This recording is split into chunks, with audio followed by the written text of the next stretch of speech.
안녕하세요. 김태훈 목사입니다. 빵집 목사의 뚜벅뚜벅 메시지. 오늘은 마태복음 묵상 66번째. 남들보다 뒤처진 것 같습니까? 남들보다 뒤처진 것 같습니까? 마태복음 20장 1절에서 16절의 말씀 가지고 뚜벅뚜벅 메시지 시작하겠습니다. 여러분, 하나님 나라의 순서가 있습니다. 하나님 나라 순서에 대해서 한번 좀 먼저 보겠습니다. 예수님 당시 이스라엘은 포도원이 많았습니다. 우리 농촌도 농번기가 되면은 일손이 모자라 품꾼을 사오는 것처럼 예수님 시대에 이스라엘에서도 포도 수확철이 되면 품꾼, 즉 하루 벌어 하루 먹고 사는 일용직 근로자를 썼던 것입니다. 그런데 하루씩 일하는 품꾼은 일당을 얼마나 받았을까요? 오늘 본문에 분명히 이야기합니다. 한 데나리온. 한 데나리온입니다. 요즘 돈으로 치자면 노동자 하루 품삯이니까 얼마쯤 되려나요? 여러분 한번 계산해 보시면 대충 나올 것입니다. 어느 날 포도원 주인이 일손이 모자라 품꾼을 사오기로 마음먹고 장터에 나갑니다. 장이 열리는 시장터는 오늘날의 인력시장 같은 역할을 하는 장소이기도 했지요.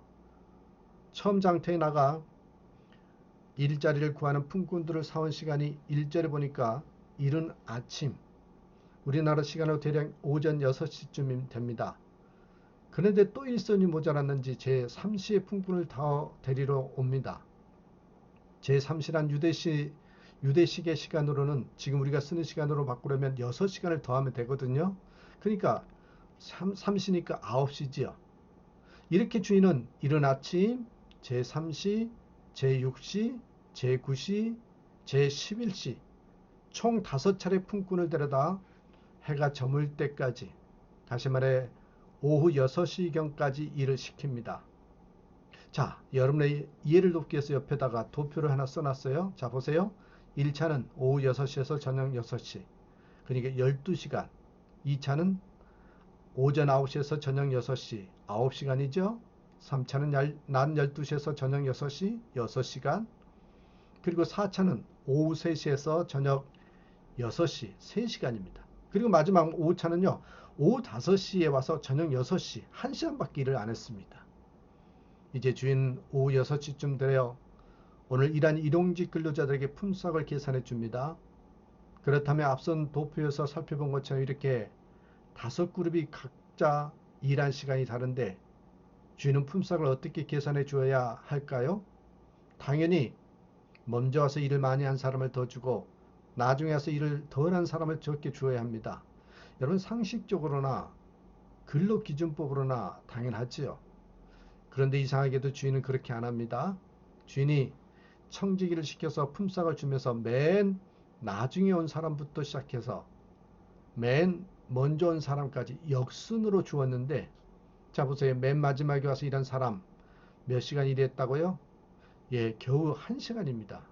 근데 그 사람에게 몇 데나리온? 한 데나리온을 주었습니다. 당시 일용직 근로자의 하루 품삯이 한 데나리온이니까 단 1시간 일한 사람 치고는 아주 후하게 품삯을 쳐준 거지요. 이 모습을 보고 있던 먼저 와서 일한 품꾼들은 마음속에 상당한 기대를 가지게 됩니다. 야, 저 친구는 1시간밖에 일이 안 했는데 한 데나리온을 주는 것을 보니까 우리는 더 많이 받겠구나. 3시간, 6시간, 9시간, 12시간 일한 우리에게는 더 넉넉한 품삯을 쳐주겠지? 아마 12시간에 일한 나는 못 받아도 두세 데나리온은 받을 걸 하고 생각합니다. 당연한 기대지요. 그런데 주인이 나머지 모든 품꾼들, 먼저 와서 일한 모든 품꾼들에게도 똑같이요, 한 데나리온을 주는 겁니다. 생각해 보십시오. 화 안 나겠습니까? 여러분 같은 가만히 있겠습니까? 난리 나지요. 11절, 12절 보십시오. 받은 후 집 주인을 원망하여 이르되 나중 온 이 사람들은 1시간밖에 일하지 아니하였거늘 그들을 종일 수고하며 더위를 견딘 우리와 같게 하였나이다. 여러분, 너무 점잖은 반응이지요. 아마 요즘 같으면 당장 머리띠 질근 동요매고 스트라이크를 일으킬 겁니다. 근로기준법이 위배된다면 노동청에 고발할지도 모릅니다. 어떻게 1시간 일한 노동자와 3시간, 6시간, 9시간, 심지어 12시간 꼬박 일한 노동자와 같은 임금을 받습니까? 있을 수 없는 일이지요. 자, 그러면 여러분께 한번 묻습니다. 여러분께 함께 물어보겠습니다. 이 포도원 주인은 근로기준법을 위반한 것일까요? 아닐까요? 요즘 한창 갑질이란 말이 유행인데 이 포도원 주인은 갑질을 한 악덕 고용주로 법에 걸려서 영업정지를 받았을까요? 안 받았을까요? 정답은요. 그렇게 받느냐 안 받느냐, 정답은 안 받는다입니다. 이 포도원 주인은 법적으로 아무 죄도 짓지 않았습니다. 왜냐? 불법 행위를 한 게 전혀 없기 때문입니다. 보세요. 당시 하루 일한 노동자에게 정당한 임금은 얼마예요? 한 데나리온이에요. 그러니까 12시간을 일하든 9시간, 6시간, 3시간을 일하든 한 데나리온을 주는 것은 당신으로서는 정당한 임금인 것입니다.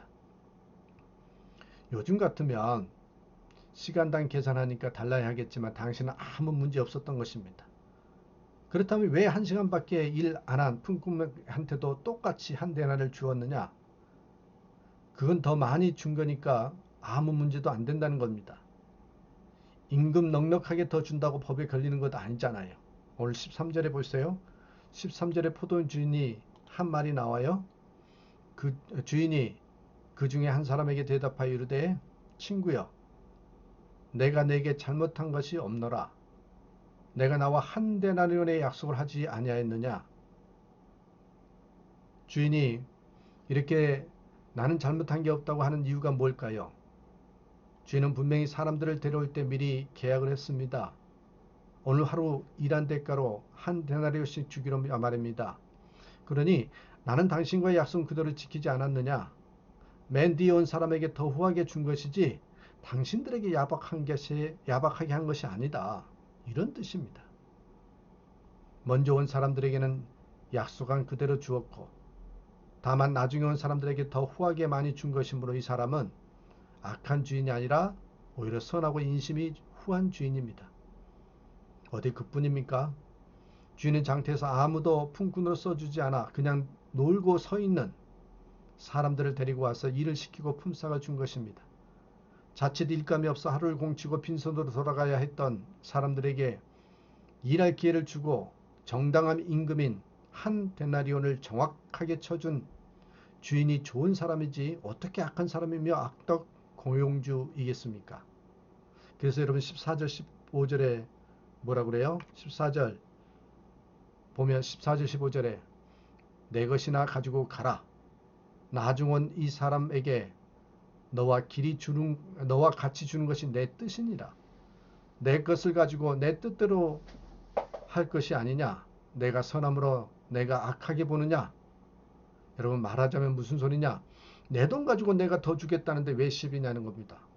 너는 네 돈 목만 받아가면 가지고 가라. 내가 선한 사람인데 네가 어찌 악하다고 하느냐 이겁니다. 분명 사실이지요. 할 말 없는 겁니다. 그래도 여러분 이 비유가 잘 이해가 안 가는 부분이 있을 것입니다. 여러분 이 예수님의 비유는 지금 노동법이나 정당한 임금 얘기를 하려는 게 아닙니다. 이 비유의 목적은 하나님의 나라의 순서를 말하는 겁니다. 이 목적은 비유 속에 나오는 장소나 인물, 등장인물들이 무엇을 뜻하는지 이해하면 알 수 있습니다. 자, 여러분 먼저 포도원은요. 여기서 말하는 포도원은 이 소위 천국을 가리킵니다. 천국입니다. 비유를 할 때 포도는 천국, 하나님 나라는 이 바로 말하는 것인데 하나님 나라를 말하는 것인데 포도원 주인은 여기서 누구예요? 하나님이고 품꾼은 제자들과 우리 성도들을 말합니다. 그래서 우리 주님이 이 비유를 말씀하신 목적은 비유의 맨 마지막 절인 16절에 정확히 나와 있습니다. 16절 보실래요? 이와 같이 나중된 자로서 먼저 되고 먼저 된 자로서 나중되리라. 그렇습니다. 이게 바로 하나님 나라 천국의 순서라는 겁니다. 이 비유처럼 먼저 온 자나 나중에 온 자나 같은 대우를 받을 수도 있고 거꾸로 나중에 온 자가 더 대우를 잘 받을 수도 있습니다. 세상 같으면 큰일 날 일이지만 적어도 하나님 나라 천국 또 교회에서는 얼마든지 일어날 수 있는 일입니다. 예, 얼마든지 하나님 나라에서는 이런 역전이 일어난다는 말씀입니다. 사실 이 비유에서 먼저 온 품꾼과 나중에 온 품꾼은 유대인과 이방인을 뜻합니다. 먼저 온 품꾼, 유대인, 나중에 온 품꾼은 이방인입니다. 유대인은 수천 년 전 이미 하나님의 선택을 받은 사람들이고 또 교회도 먼저 들어온 사람입니다. 이방인들은 뒤늦게 예수 그리스도를 믿어 나중에 들어온 사람들이죠. 그런데 하나님은 이 뒤늦게 들어온 이방인들도 똑같이 구원하고 똑같이 은혜를 주시거든요. 그래서 유대인들이 불평을 터뜨립니다. 왜 우리와 이방인들을 똑같이 취급하냐고요. 지금도 마찬가지입니다. 신앙생활 오래 한 성도와 초신자를 똑같이 취급할 때 불평이 나옵니다. 그 교회 오래 다닌 성도와 나온 지 얼마 안 된 성도 사이도 마찬가지입니다. 하지만 여러분 분명히 알아두십시오. 하나님은 그 사람이 교회 몇 년 다녔나 가지고 신앙을 판단하지 않습니다. 그 사람이 이 교회 몇 년 출석했느냐 가지고 평가하지 않습니다. 신앙은 시간순이 아닙니다. 다만 누가 더 하나님 앞에 신실하고 간절하고 열심인가에 달려 있습니다. 그래서 신앙 연수와 상관없이 얼마든지 영적인 역전이 일어날 수 있는 겁니다. 다시 한번 말씀드립니다. 우리가 정당한 방법으로 하나님 앞에 부끄럽지 않게 최선을 다하다가 1등을 놓치고 때로는 꼴찌를 한다고 해도 성경은 이 역전의 은혜를 약속하십니다. 바로 1등이 꼴등되고 꼴등이 1등 되는 역전의 은혜의 말입니다. 포도원 주인신 하나님이 순서를 바꿔야겠다고 마음만 먹으시면 얼마든지 이 역전은 일어납니다. 그러므로 꼴찌하다가도 얼마든지 1등 될 수 있는 겁니다. 사랑하는 여러분, 지금 삶이 힘드십니까? 위기가 닥쳐왔습니까? 남들에게 뒤처진 것 같습니까? 좀 뒤처진 느낌이 들면 불안해서 사람들은 세상적인 방법으로 순위를 역전시켜보려고 애씁니다. 힘 있는 사람에게 부탁하고 안 되면 뇌물 주고 별수단 방법 다 써서 순서를 뒤엎어보려 합니다. 하지만 그런 방법으로 절대 안 되는 거 아시지요? 오늘 포도원 주인이신 하나님 마음에 달려 있습니다. 세상 붙잡지 말고 사람 붙잡지 말고 세상의 방법으로 역전시키려고 하지 마시고 오직 하나님을 붙잡으시기를 부탁합니다. 정당하고 부끄럽지 않는 하나님 나라의 방법에 따라 제대로 역전시켜 보시길 바랍니다. 하나님은요 살아계십니다. 우리 하나님은 전지전능하십니다. 그 하나님이 나를 이 세상에 하나밖에 없는 것처럼 사랑하신단 말입니다. 살아계신 하나님의 마음에만 드시면 되는 겁니다. 하나님의 마음에다 중점을 두시자고요. 이 방법으로 세상을 이겨내고 역전을 맛보는 저와 여러분 되시길 주님의 이름으로 부탁드립니다. 오늘도 고백합니다. 나는 주님 때문에 행복합니다. 주님 안에 있어서 기쁩니다. 이런 고백이 흘러넘치는 하루가 되기를 주님의 이름으로 축복합니다. 감사합니다.